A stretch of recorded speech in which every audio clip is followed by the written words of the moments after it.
Good morning, everyone, and welcome to another episode of the Closer's Inner Circle podcast, hosted by your partner in Success Radio. I am your host, Denise Griffitts, and together with my co-host, Ben Gay III, we're diving into the world of sales mastery with a gem from the Closers Part 2. It's my favorite book. These books, parts 1 and 2, are widely known as the sales Bibles. And today is a continuation of the past 3 shows where Ben and I have been opening up the second largest chapter in the book called And Another Thing. And last week we explored page 222, and today we open it back up to page 230. And if you don't already have these books in your entrepreneurial library, Ben will share where you can buy them at the end of the show. Good morning, Ben. It's Wednesday. It's always my favorite day of the week. Good morning to you. I'm glad you survived the eclipse. And I missed it. I don't think it came past my house. oh, I'm sorry to hear that. I heard Uh, everybody was like, "You didn't see it?" Well, I didn't look. I was busy. yeah, I'm with you. So no, We're, I didn't see it. I have friends at NASA, and they notified me not to worry if I missed it because the sun was going to go down at its usual time that night and would be gone for about 10 hours. So I could have the full experience. Every day. I had some people ask me on Facebook, "Where are you going to watch it?" YouTube. Yeah, Yeah. I'll let other people scorch their retinas. I'm not real interested. If it's important, it'll come up on the news, and it did endlessly for 2 days.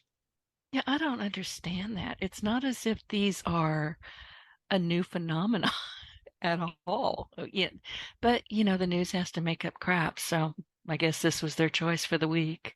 The slogan in news is if it bleeds, it leads. And on days you don't have anything bleeding, you go with the eclipse.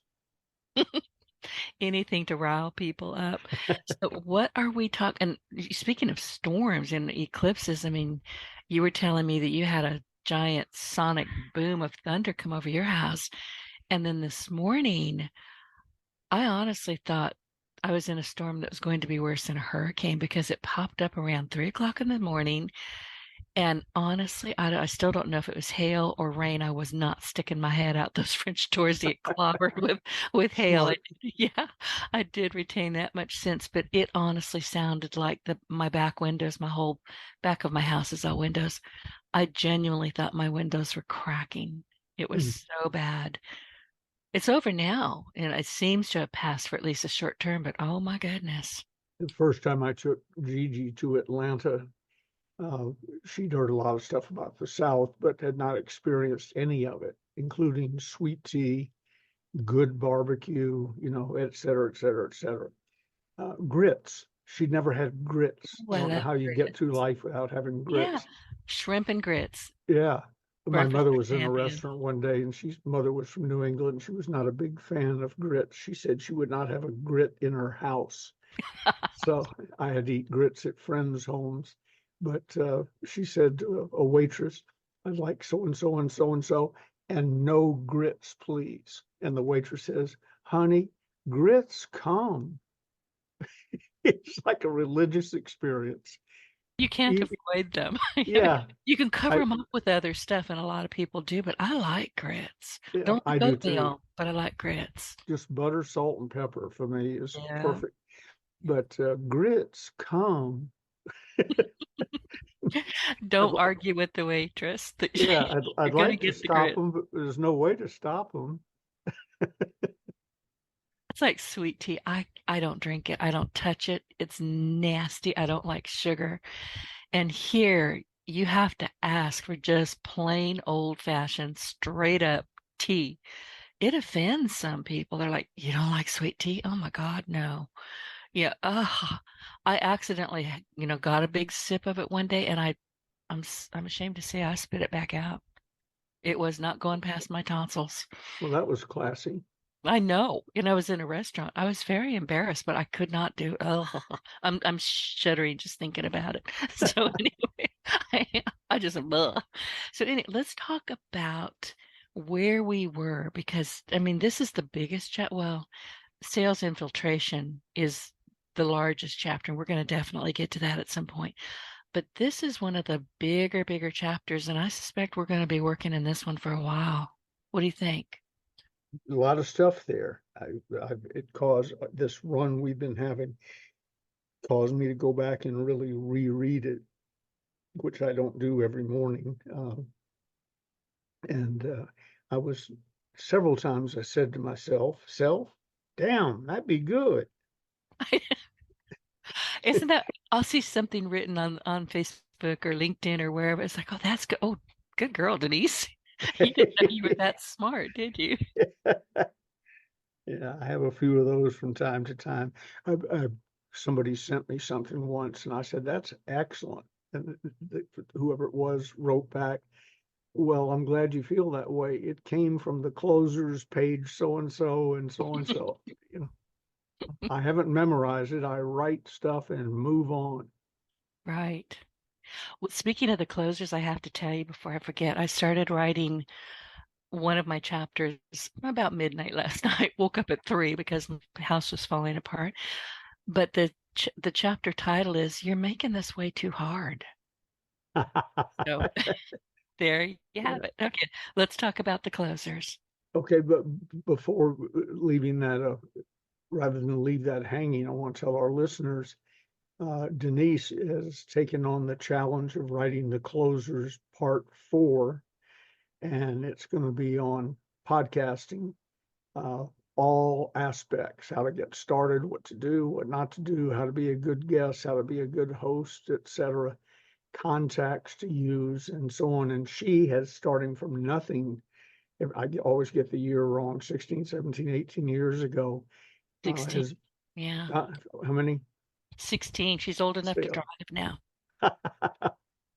Has built a podcast that's in the top 2% in the world. So when the closers part 4 comes out, be sure and get a hold of it if you have any interest in podcasting, which is, I reluctantly have come to assume, is the wave of not only the past, but currently and the future. I grew It's, up with one channel in Atlanta that came on at 5 o'clock. You know, did it go off at midnight? and went off at midnight with a Yeah. bluebird of paradise singing, playing in the background.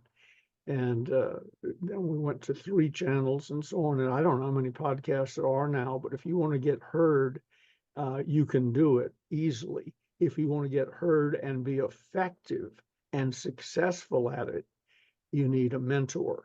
And Denise Griffitts is that mentor. So be on the lookout. We'll announce it to everybody. But the closers part 4 is underway. And this is spontaneous, Denise. If you have anything you would hope would be in it that you're wondering about podcasting, contact Denise and tell her, because you can give her probably some Absolutely. ideas. Yeah.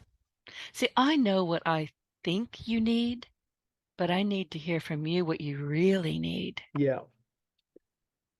What I needed to be successful in podcasting was your phone number. Let's tell that story real quick because you tricked me. It's very neat and it was very tidy, but and I'm trying to paraphrase here, but on LinkedIn I see a little snippet. We were talking, somebody was talking about podcasting, and here's Ben, sweet, adorable Ben saying, I would love to be have a podcast, but I just don't know how to do it. And maybe I could be a co-host. My arm shot up. I think I have a rotator cuff injury. Me, pick me. It's like, and I could hear you, see you, just, rubbing your hands in glee, going, I got her. Yeah, that didn't take long. No, I, it didn't. It's like, you can be my co-host. Let's do this. It was ridiculous. But I had here a we are a I year had a later. I had a 30-minute sales presentation ready, and You did you not. said do it. No, I didn't, but I was ready. I was cocked and ready in case you needed some selling. No, But I didn't need any selling. I was like, seriously, I think I hurt my shoulder. Me. Me. you said, before we get into the book, you said you had a question from somebody, and we sometimes don't pay much attention to the questions about script chunks. Was that what it was? Yeah, it was. I had somebody email me and say, listen, I've been listening to you and Ben for quite a while now, and you guys are I want to say he said fascinating, but what he said was, "You are funny." It's like, okay, we'll take that. But he said, what does Ben mean by script chunks? He said, I've heard you talk about scripting, I've heard you talk about script chunks, but he said, I think I might have missed what that really means in terms of sales, in terms of persuasion. What are those? Well, a script, as everybody knows and claims not to like, those people who've never been to the movies or watched a television program or seen a comedy routine, don't believe in scripting, not knowing that they've spent their whole life watching people do scripts beautifully. And if they've been in selling over 30 days, they're on a script themselves. That's not the question. The question is it a good script? Is it a tested script? Is it an effective script? And that's where the fork in the road comes. So I encourage people to get good at scripting, test it, adjust, especially in the early days. The first one you write won't be right, but it might be close, and be open to adjusting it and correcting it and so on. But I think what people say when they don't like scripting is they're picturing someone going, "Hi, my name is Ben Gay," and talking for 40 minutes and then asking for the order. There is a place for that in opportunity meetings and group presentations. And when you go to your county fair, that wasn't the first time that guy explained the Ginsu knife. And if you stay there a few minutes, you'll hear him explain it again, word for word, exactly. But here's what a script chunk is. I rarely give the same presentation beginning to end, but I give it in chunks. In other words, if you ask me about the closers part two, I don't say, yes, we have a closers series and it starts with part one and sales closing power, the book I did for J. Douglas Edwards, and then it goes blah, blah, blah. I go right to the part that describes the closers part two, because that's what they asked for or what they needed.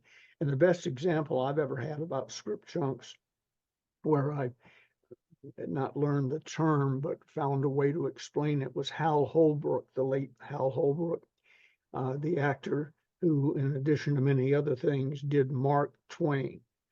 And he had I think it was an hour and a half, 2 hour presentation with a break in the middle, where he did Mark Twain word for word. But you could go back to the show night after night and get a similar but different show, because he claimed he never gave the exact same show twice in all the years he did it, because he had memorized 9.5 hours of Mark Twain material, word for word. And how you reacted to one story determined what the next story was you heard. Um, for instance, he opened with a specific story. It was like a meat temperature probe. Opened with the same story every show, every night for years, and then would listen intently to the audience's reaction to that story. Good, bad, mediocre, giggling, roaring, whatever. And that would determine the second story he told. And that's how come he said, other than the first story, he never gave the same presentation twice, because the audience never reacted exactly the same twice. So you get an hour and a half and 2 hours of pure Mark Twain material, but never in the same order, never all of it. He said he couldn't find an audience who would sit still for 9 hours of him doing Mark Twain, but many thousands of audiences were willing to sit still for an hour and a half or 2 hours because he was so good at it. And every word that came out of his mouth was scripted, word for word, but you just didn't know what chunk you were going to get next. He opened with the same story every time. I have a scripted introduction that whoever's introducing me is to read. I don't need them improvising when I'm about to do my thing. So they read the introduction. It's well written. It almost always gets a standing ovation, as he says, and here he is, Ben Gay. And I walk on stage, pause for just a second, and then I say, let's get this Ben Gay thing out of the way. And that's my test story. If they don't laugh much, among things it teaches me is this is a younger crowd, not all of them, and they have many other options other than Bengay the ointment now. When I was growing up, they didn't. You used Bengay or Absorbing Junior. Those were basically the two products. So everybody knew it. So if it doesn't get much of a laugh, I either plunge on, or if it's really weak, I say, for those of you under 30, let me explain to you. There's this product called Bengay. It's a back rub, an ointment, and I explain it to them. Then they sort of in on the joke. But it's my way of testing the age of the audience, the astuteness of the audience. Are they paying attention, etc.? And that determines the next story or example they hear. I've got, it's not all word for word, but I have how to sell and be successful in life in a 10-day seminar. I also have it in a 5-day version, a 3-day version, a 2-day, a 1-day, a half day, a 1 hour, etc. version. And how you react and the time I was given determines what's the next story you hear. I'll give you a little follow up. And if you ever come to one of my sessions, be sure and react appropriately, people. I'm a very sensitive person. Yeah, Uh, I'm he is honest. I say, let's get this Ben Gay thing out of the way. And then I go on to say, it's actually worse than that. It's Benjamin Franklin Gay the third. And people ask me, is there a Ben Gay the fourth? And I say, well, my wife and I argued about that back and forth for quite some time. She shouldn't put that burden on him. If he doesn't have a good sense of humor, it'll be a nightmare, et cetera, et cetera, et cetera. So I said, it was either Ben Gay the fourth or what we named him, Absorbing Junior. See, you, That's wrong. you just I would did have called him Quattro. that. One of my dear Oh, friends, one of my early mentors, Merle Frazier, does, and he calls me Trey. yeah, I was So, waiting for that. yeah. So But anyway, I'm so it's glad we're talking about this, these script chunks, because it occurred to me some time ago, but I didn't know that these were script chunks because I've been doing this podcast for a long time. But it occurred to me when this question popped up, and we've chatted about it a bit, but for some reason it never settled in my brain. But I realized at some level many years ago that I would get people on the show. It's a conversation, we're going back and forth. And I could ask them any kind of question I want because I'm listening. I don't do gotcha questions or stilted questions, but I'm going to have questions. And almost unfailingly, they pick up a script chunk and run with it. I didn't know that. well, But they're that's condensing years of experience into an hour with me. They have to be on their game. I yep. had no idea what to call it. That's going in the book, by the way. Well, in podcasting, script chunks could be crucial because you got time limits. I can get up and wander around, and depending on the schedule, I always am respectful if there's a speaker before me or after me or what have you. But given my own free will, I can just wander and talk about things for hours. I'm a Southerner. We tell stories, and so it in podcasting, especially, you're disciplined. I mean, you've got an hour or whatever, and it's got all your questions, their answers, your responses have all got to fit within that hour. That would be an excellent time for one or both of you to be using script chunks, Hmm. and they're terribly effective. I had a couple of friends who went to see a friend. Well, they're all dead. I can talk about them now. Ray Considine, who wrote the great book Waymish, Waymish, which stands for, reminds me of something you said before we got on the air. Why are you making it so hard? Dot dot dot for me to give you my money. Salespeople have a tendency to get in the way of the customer spending money with them. And Wade Cannon, who was a human behavioral psychologist and wonderful guy, vice president of the Wilson Learning Company in Minneapolis. So, and as I said, they've both gone to their great rewards, as has the person I asked him to go see. I said, I've got a dear friend, Danny Cox, and you'll really like him. He's a funny guy, former fighter pilot.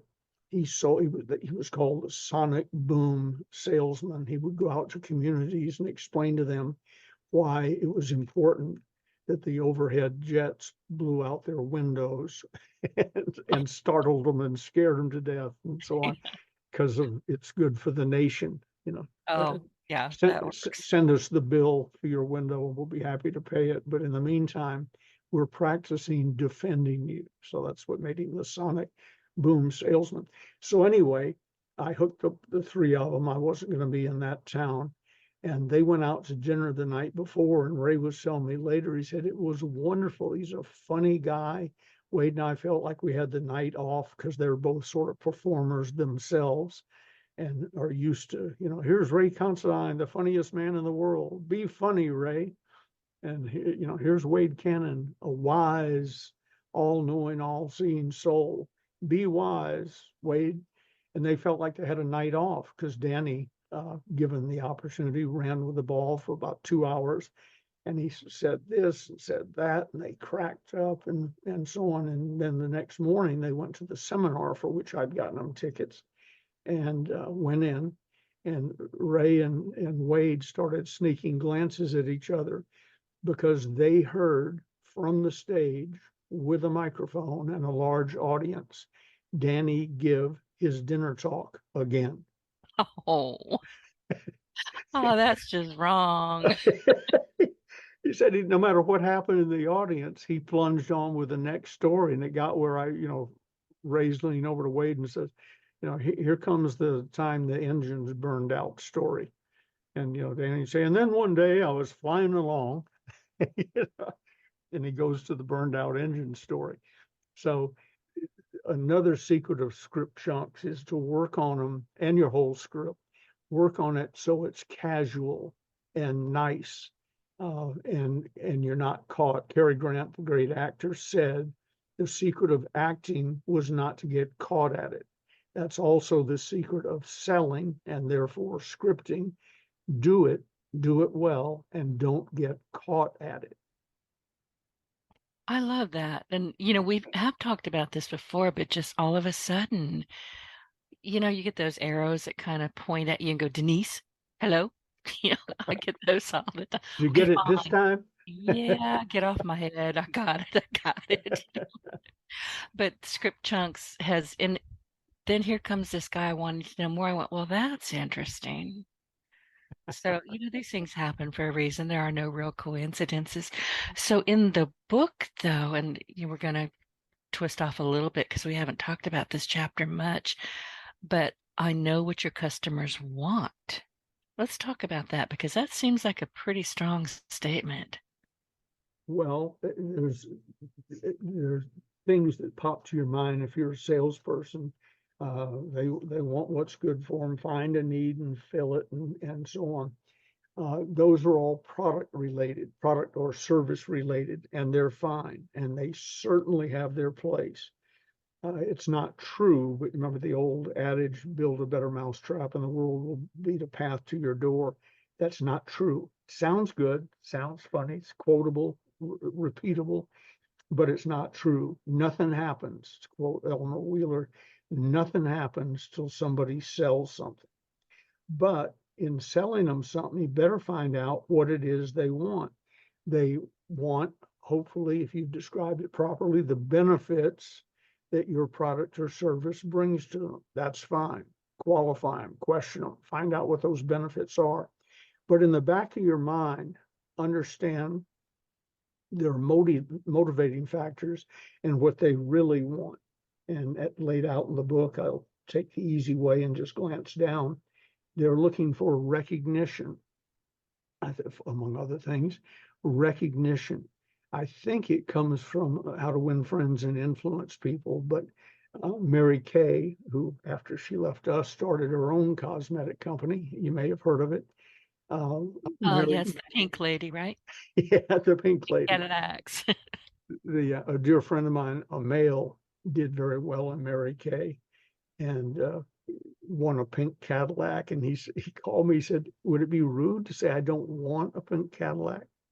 I'd like a black one. I said, that's between you and Mary Kay. I'm not stepping in between you. They were both very strong-willed people.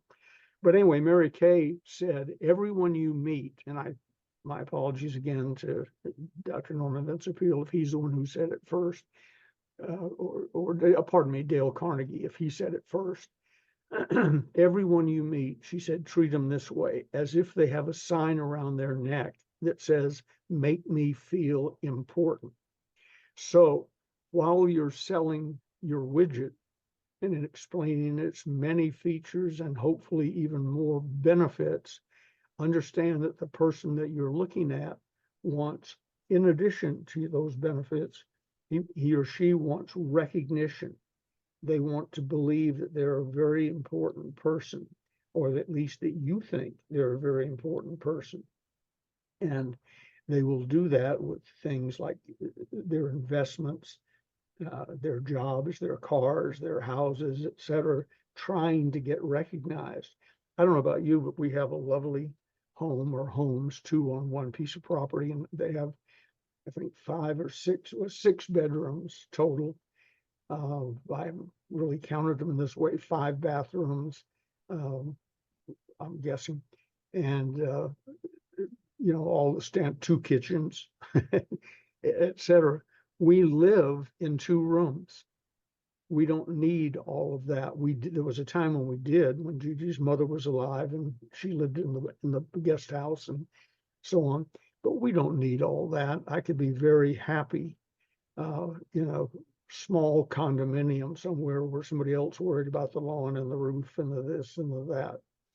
But somewhere along the line, having the nicest home in the neighborhood appealed to me. That's recognition. I didn't get my first Corvette or my first Cadillac or my first Mercedes, etc., because I needed one of those cars to get from point A to point B. You can do that in an old beater car. And depending on your personal economy, probably a better idea. Rich people, wealthy people, rich people sometimes act different because it comes on suddenly and they don't understand what went into it. Wealthy people, by and large, buy used cars. The car that was really popular and expensive 2, 3, 4 years ago I was always buy a appealing. 2-year-old car because somebody else had to deal with all the breakdowns and the problems. Yeah, the warranty recalls and Yeah, so on. And somebody else had to deal with the 50, 60% reduction in value. there you go. So I've bought and or leased primarily to give away over 600 luxury cars. I have bought, past tense, my last new luxury car.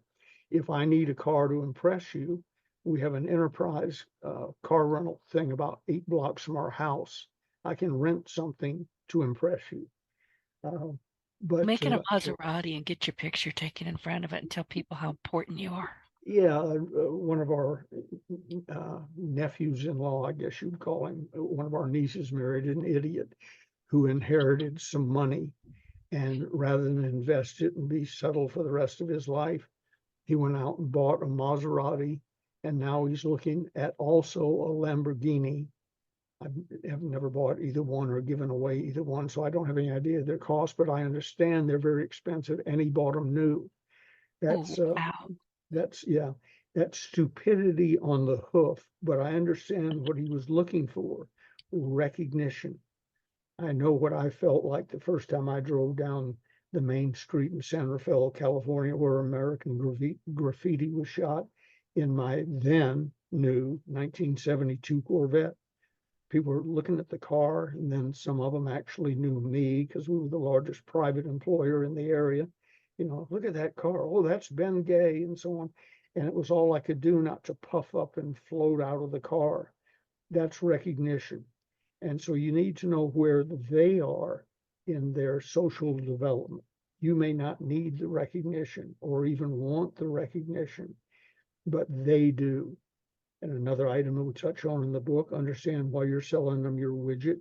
They want to be respected, either from you respecting them, and not either, it's both, you respecting them or so on, or the product or service, the respect it will bring them for being a wise person, a smart person, a successful person, or whatever.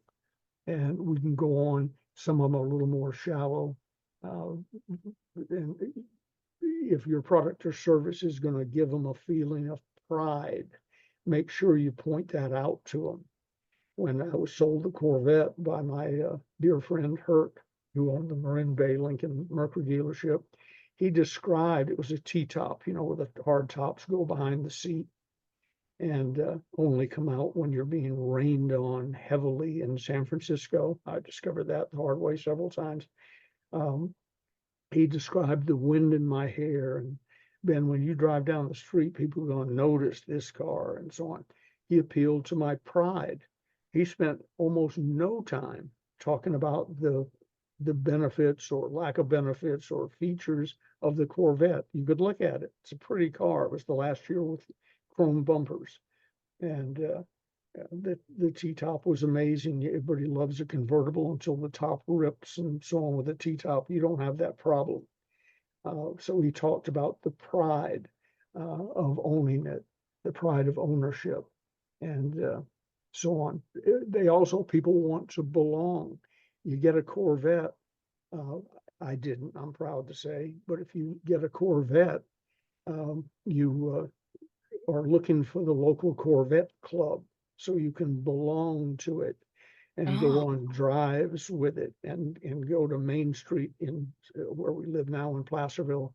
They have old car nights a couple times a year. They also have Corvette nights where you walk down the street and there's 50 or 60 Corvettes. And people, it always, I want to go over to the people and say, what do you get out of this?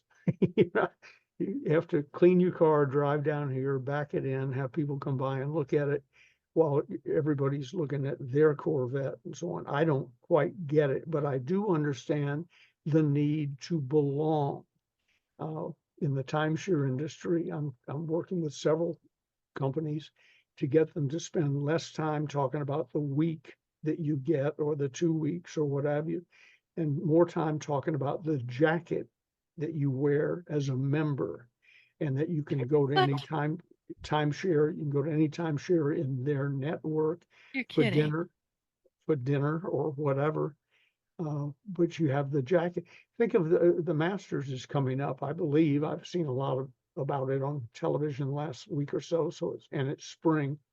So the Masters is about to come to Augusta, Georgia. Think Masters. What do you think? Great Great golf jacket. and the Yeah, green jacket. right. Even People, I know that, and I don't watch golf. yeah, and that's I not can do the just golf clap, though. I have mastered that. and that's not just for the Masters winners. Every member of Augusta National gets to wear the green jacket. And I don't know what the current entry fee is, but I suspect it's $250,000 or more. I'll get corrected quickly if I'm wrong, but $250,000 or wrong. It's a golf course. It's a lovely golf course, but most people don't play well enough to take advantage of the lovely golf course. Might as well be the American Legion Club, but they get to say they're a member of Augusta National, Bobby Jones course. He also belonged to ours, East Lake Country Club in Atlanta. And I rarely mention East Lake without saying Bobby Jones home course. I was a kid. I wasn't the member, but I was a member through my mother and father. But we were members of East Lake back then, Country Club. They now call it Golf Club.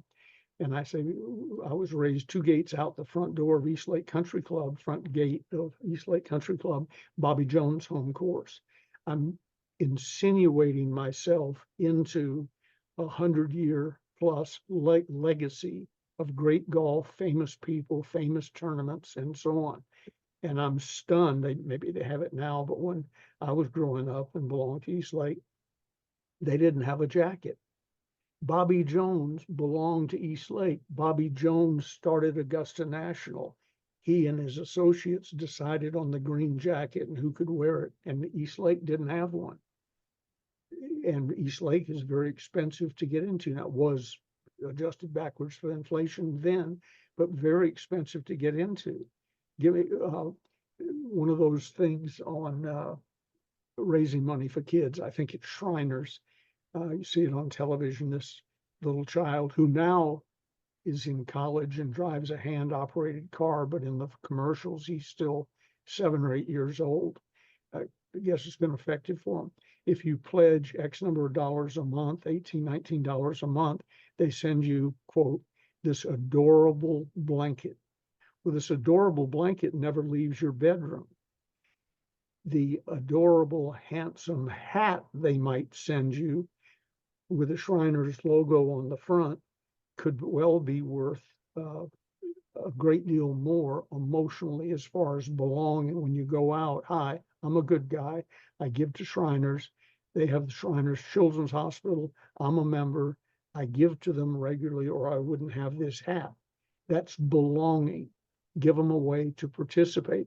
I saw a guy, I'm thinking about getting one for Jimmy Rucker and me. We went in the Coast Guard together, went through school together, Coast Guard together, first business partner, etc. Getting custom Coast Guard caps with Cuba Patrol written beneath the logo, because we were on the Cuba Patrol right when Kennedy and Khrushchev were facing off with nuclear weapons, and we all thought maybe it'd be the end of the world. And Yeah. I take some pride in that.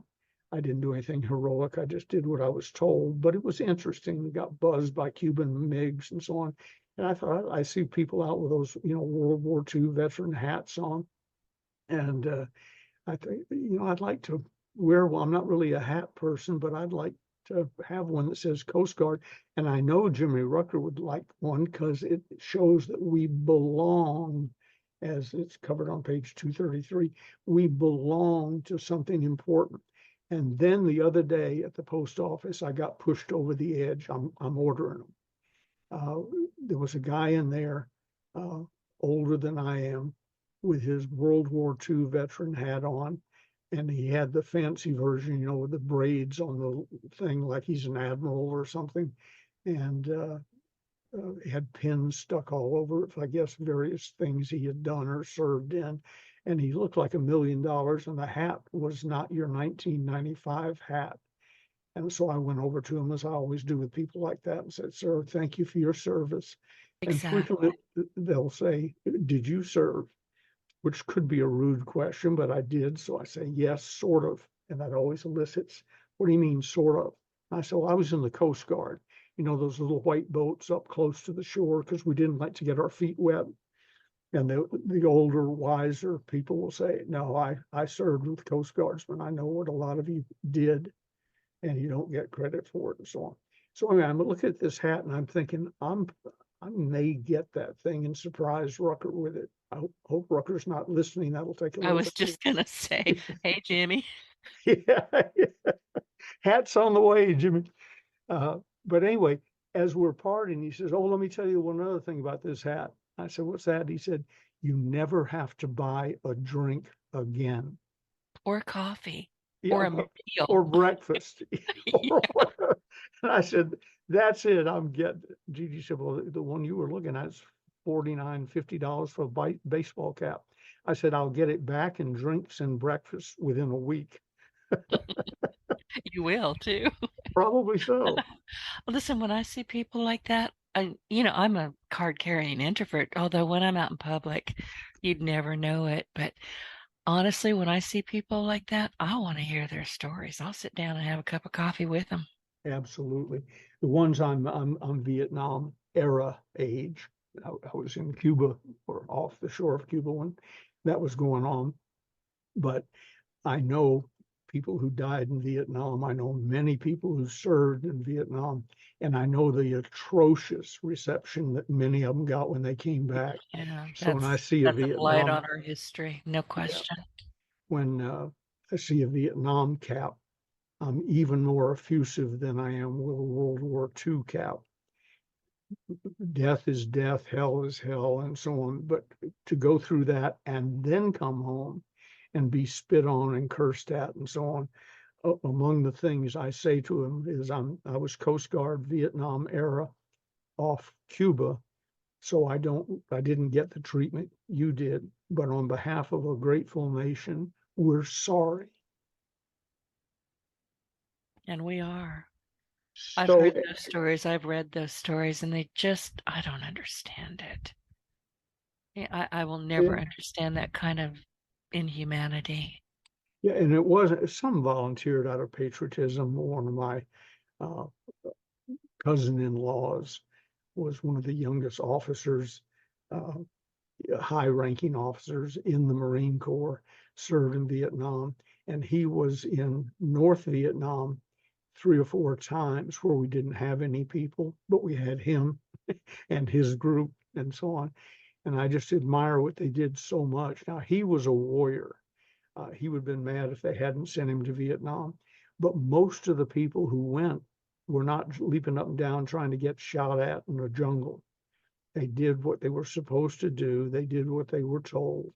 They didn't flee to Canada. Then they came back and got spit on. To this day, it just boils my blood. I don't think you're alone in that. Yeah, I hopefully I'm not. I feel it changing because when they first came back, they wouldn't have been wearing the veteran's hat. Now Oh, I yeah. see them treated graciously and well, sometimes by people who didn't know Vietnam was controversial. And they just know they served somewhere. I see little kids go Right. over and said, "Thank you for your service, sir." And they don't really know what they're thanking them for, but they know this is an important It's person. important. And Right. all of that, everything we've said in the last 10 or 15 minutes stems from everyone you've ever met wants to belong. They want to belong to something bigger than they are individually, better than they are individually, etc. So figure out a way to give them the green jacket. Oh, I was talking about the Corvette Club confession to show you how I've grown and matured. When I got my first new car, a 1962 Volkswagen, I got an invitation in the mail to join the Volkswagen Club of America, and I did. But I didn't go to any meetings, but I honked at other bugs when I saw them coming at me on the street. I honked at them. And I remember thinking, I've got a VW bug. I belong to I, something. I felt that way when I got my Range Rover. We all kind of nod at each other. It doesn't matter how old or how beat up it is. We all recognize each other like, hey, how you doing? It's, it's you too, hilarious. you Yeah, too got one. I did. Still Well, that's do. that's belonging, and that's important because again, glancing down, people buy for hope of reward or fear of loss. Oversimplified, there's other things, but hope of reward or fear of loss. A hope of reward, and you can give it to them while you're selling to them, includes recognition, respect, pride, uh, better ways of doing things, and belonging. And as an old Southerner who used to play golf, if by joining or winning the Masters I got a green jacket, I don't think I'd ever take it off. I try and get two, one to sleep in and one to wear out outside. I mean that's And just the ultimate. the whole time you're talking about green, I'm kind of flinching because I can't even stand next to green without looking sallow or yellow. Green is not my color at all. But when you said that about the jackets, and I just went, "What? You're talking about the timeshare?" I had no idea. I had no idea at all that that was a thing. And I did know about golf. I mean, who doesn't? Even I know about golf, and I don't watch any kind of sports. But it's fascinating that you are able to equate that all to belonging. I had no idea.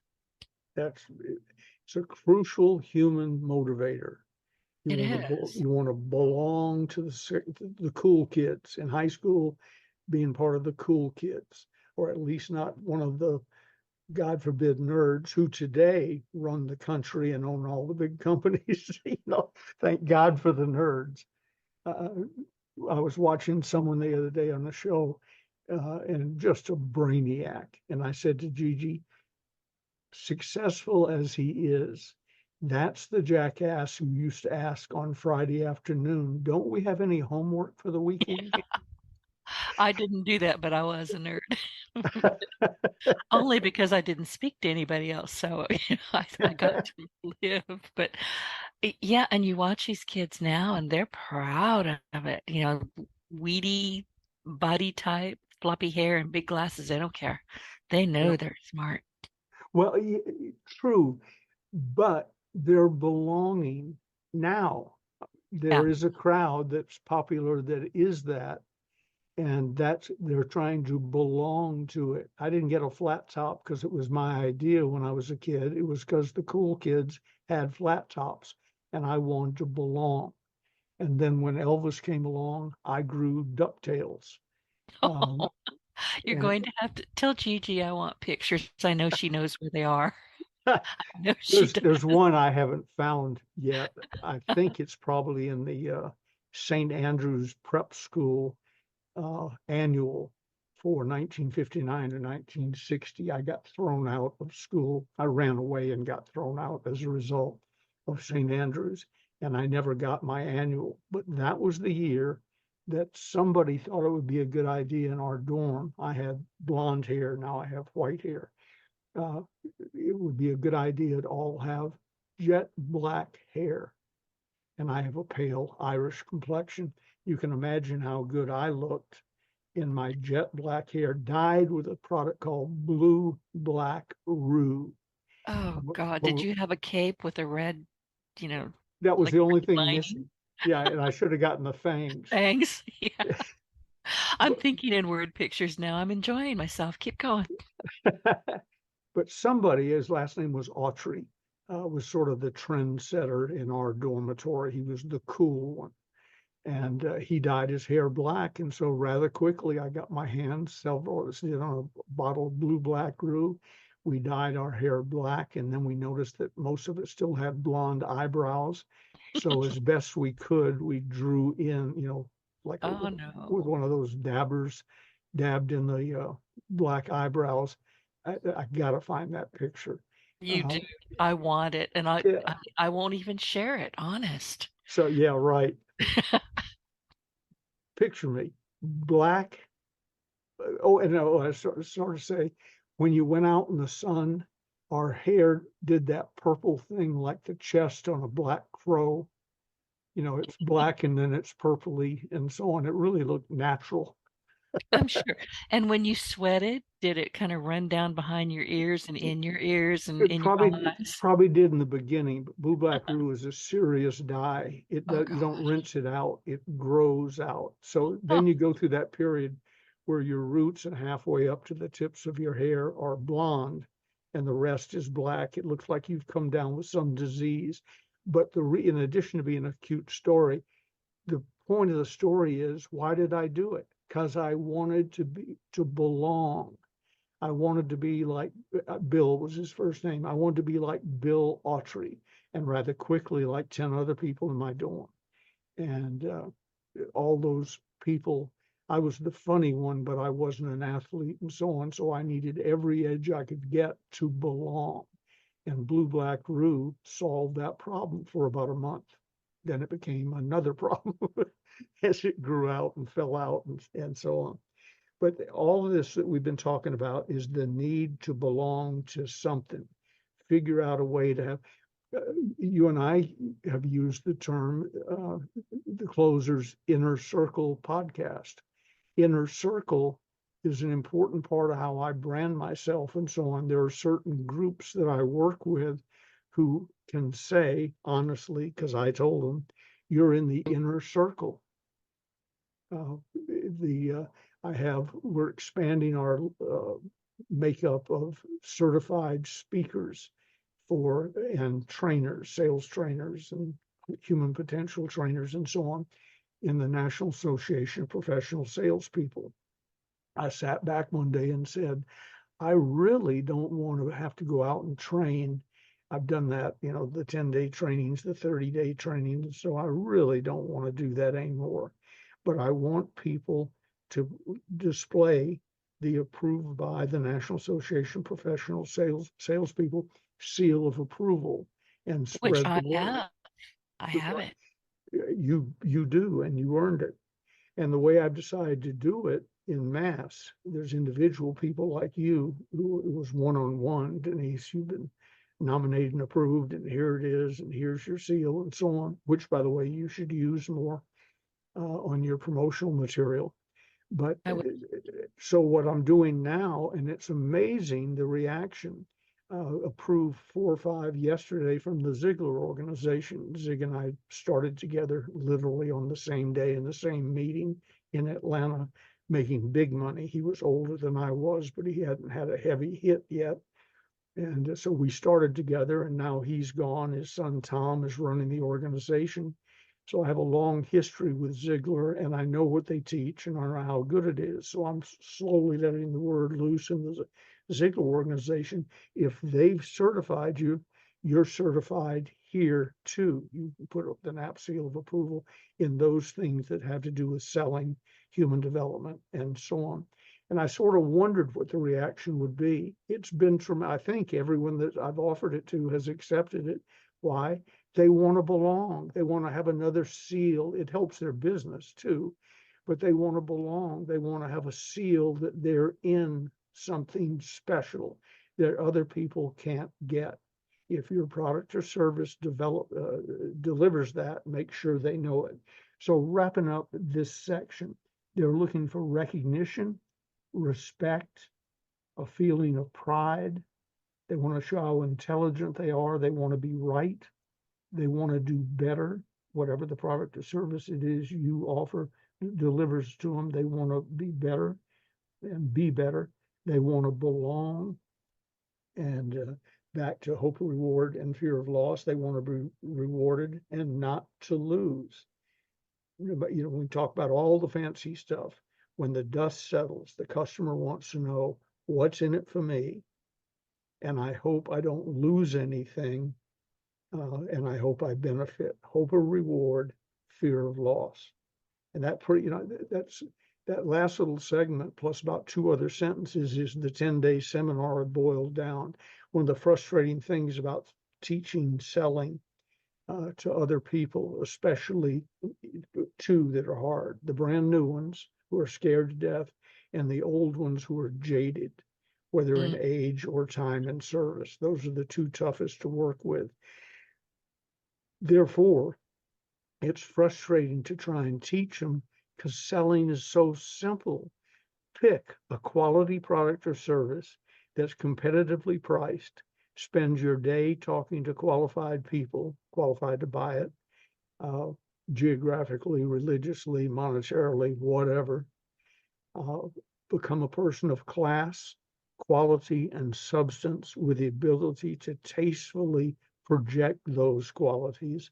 And then study a few. If you read the closers, part 1 is the better seller. I've never really understood that. The closers part 2 is a better book. But if you read the closers 5 or 6 times and then once a year for the rest of your sales career, it's all there. It's simple, but people complicate it. Therefore, they can justify not taking any action because it's too complicated. They can follow their natural instincts to procrastinate, etc.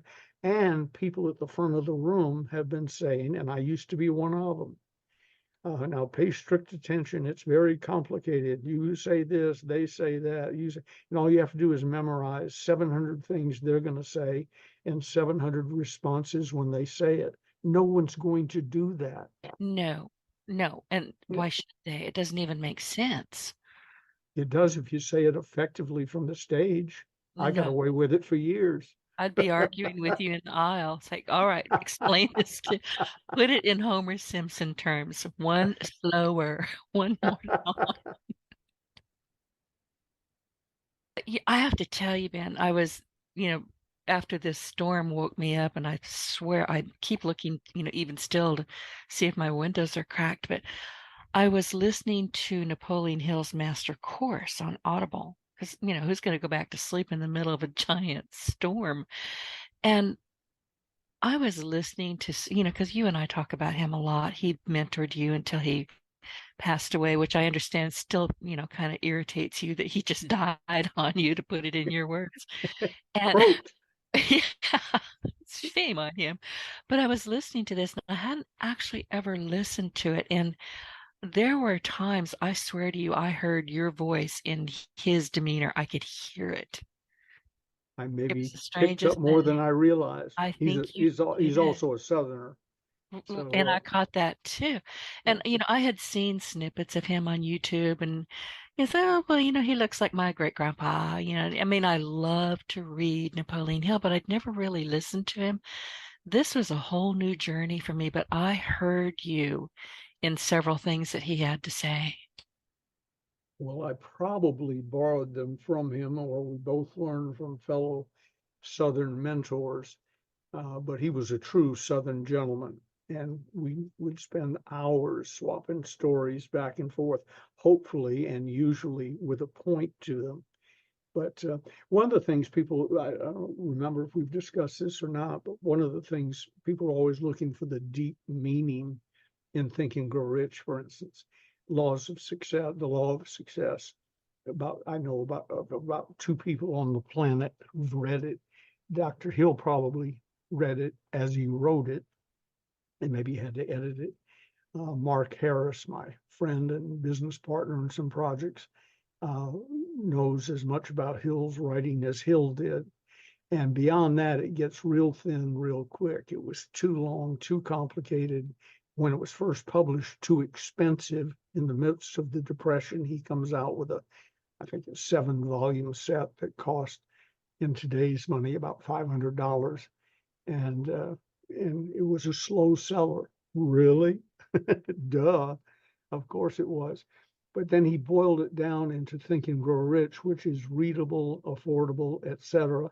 And now whole careers, Bob Proctor, for instance, built an entire career on looking for the deep meaning in Think and Grow Rich. Dr. Hill told me one day over lunch, he said, it fascinates me.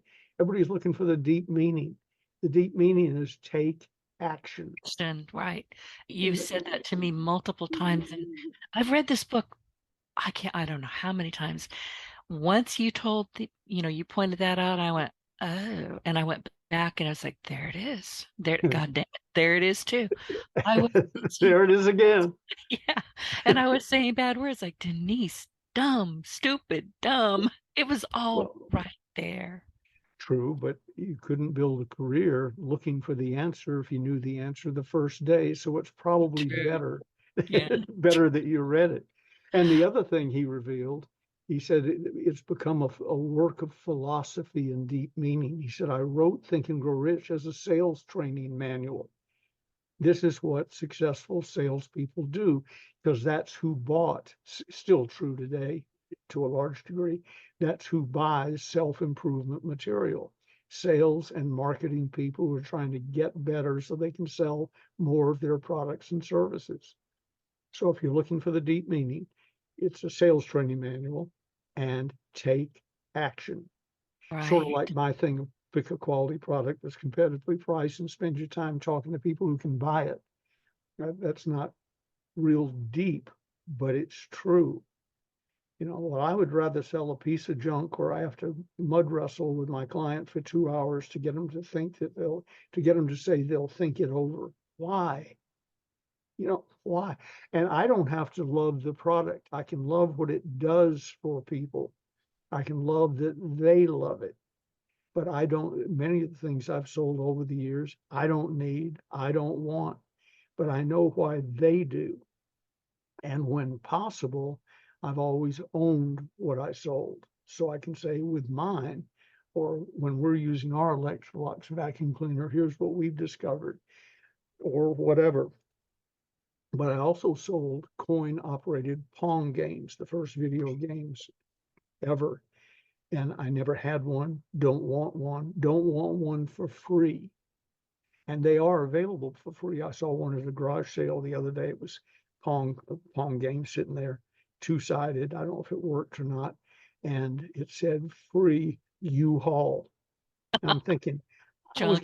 I was getting $1,500 for these things 30 years ago. Oh my gosh. Yeah, you never know. And somebody will pick it and think they've got something so important. You never know. You just never know.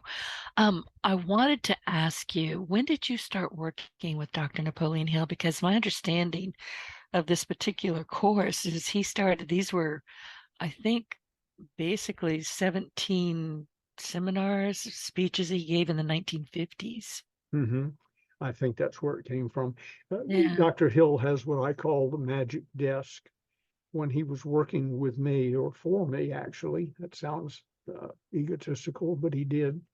Uh, I asked him numerous times, do you have anything else you want to publish? Because we had a big company, and if I just published it, it was like when Clem Stone told everybody at Combined Insurance they had to read Think and Grow Rich. It made it a bestseller again years after Right.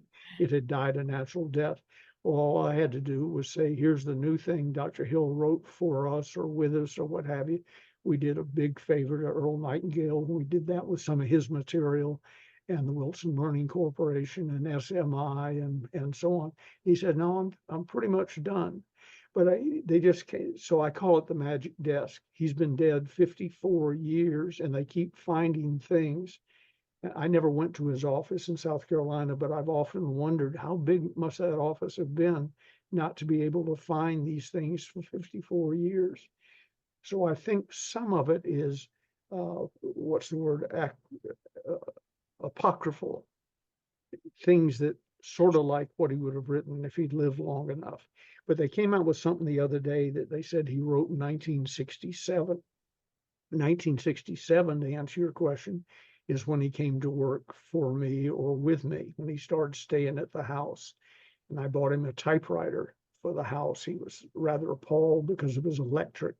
And apparently the one back home in South Carolina was one of those, you had to press down hard to make the key come up. But late into the night, I would sometimes hear tap, tap, tap. He was not one of the great typists of our time.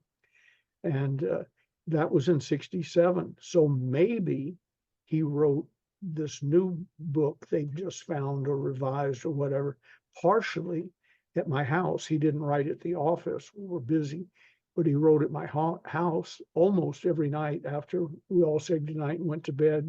You'd hear the typewriter tapping. So I don't know, but 67 is the answer for me. He worked for me about 2.5 years and then died. I wonder, I catch myself wondering because you have always, shared with me that you guys had a great relationship. Well, he was old enough, I think, to be your great grandfather or your Yeah, grandfather at any rate, but great. great grandfather. But you Mhm. guys had a terrific, relationship. You worked well together. And I catch myself wondering if he would take snippets from the conversations that y'all were having in those evenings and run with them. Yeah, maybe I ought to say with Ben Gay the third on the There cover you of this go. new See, book. that's where I was going.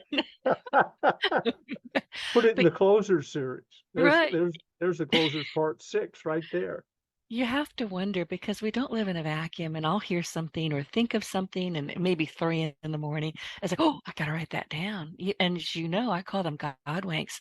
I am willing to bet with all sincerity that he had a lot of God winks when he was with you. And vice versa. He Yeah, was uh, he was really something and gentle but blunt. Take action, Ben. One time I write probably it told down, you, Ben. I love that. Write yeah, it down, Ben. write it down. And I'm looking for something to write on. He said, Marty, to my assistant, secretary, whatever she was, the boss, get Mr. Gay some yellow pads. I've never been without them since. Big ones and little ones. They're all, I can see 4 from where I'm sitting right now. You 3 know who little else ones. does that? What Our was buddy David Brown. He heard you talking about it with me on a show. He now is the proud owner of a whole bunch of yellow pads. it? That and a pen clip to them. Just it does so much good because we all have great ideas. Everybody has great ideas, but most people don't write them down. Therefore, they don't remember them, and therefore they don't take action. Take action. That's so important. We are really close to getting cut off here. Do you have anything else you want to share with the audience before our No, next I'm good. episode? If you're interested in my mentoring program, where I do for people what Dr. Hill did for me, shoot me an email at bfg3, the numeral 3, at directcon.net, and just put mentoring somewhere in it. You don't have to write a thesis, just mentoring, and I'll shoot you. No cost, no obligation, no follow-up phone calls. I will shoot you a written explanation of the mentoring program. Happy to do it for you. And if you don't have the closers, you shouldn't be listening to this broadcast if you don't have the closers. But if you don't, go to stores, stores.ebay.com/ all one word, Ronzoni Books, RONZONEBOOKS. They offer the Closers series there for less money than I offer, and they put in free shipping, but they still bring them to me for signing and dating. So you lose nothing, you save money. Excellent. What are we going to talk about next week? Are we going to continue in this chapter? Because we've got, Yeah. we've got, gosh, quarter inch of pages here to keep work our way through. I'm sorry we didn't get to it today. Let's start on page 234. Which one do you want? It's one of the great closes in history. Perfect. And what you were talking about, there's a list, and I'm going to read them out very quickly because it's right above which one do you want. Recognition, which we've covered, respect, pride, to be right, to do better, to belong, to be rewarded, to not lose. These are human wants and needs that need filling, no question about it. Absolutely. I just made a note, and we will pick up next week. So listen, everybody, go find those books, The Closers, Part 1 and Part 2. At any rate, get those on your entrepreneurial library shelves. Mine's right there. I can see it. And thank you for joining. Oh, and Ben had mentioned, get in touch with me about the podcast book because it is a sales book. Let's not lose sight of that. This is, the Closers are sales books. So we're going to be talking about sales, marketing, persuasion, how you can show up in a big world and get your voice heard. It's all about sales in many, many ways. And I know that I had to wrap my head around it. It's like, oh, but it is. So anyway, if you have questions or you need to ask me something that you just can't find an answer to, and I may not be able to find it, but I'll go find it, call me 888-719-6711, and you will help me write this book. And I appreciate it. So Repeat it again. 888-719-6711. It does not ring in my office. You'll have to leave a message, but your call will be returned just as quickly as possible, typically within that day or early the next day. Or whenever she feels like it. No. Dang it, Ben. Okay, here we go again. I want to talk to your wife. So anyway, everybody, thank you so much for joining us, and we look forward to welcoming you to the Closers Inner Circle podcast next week. And get in touch with us. We are here to help. Talk to you later, Ben. Bye. Bye.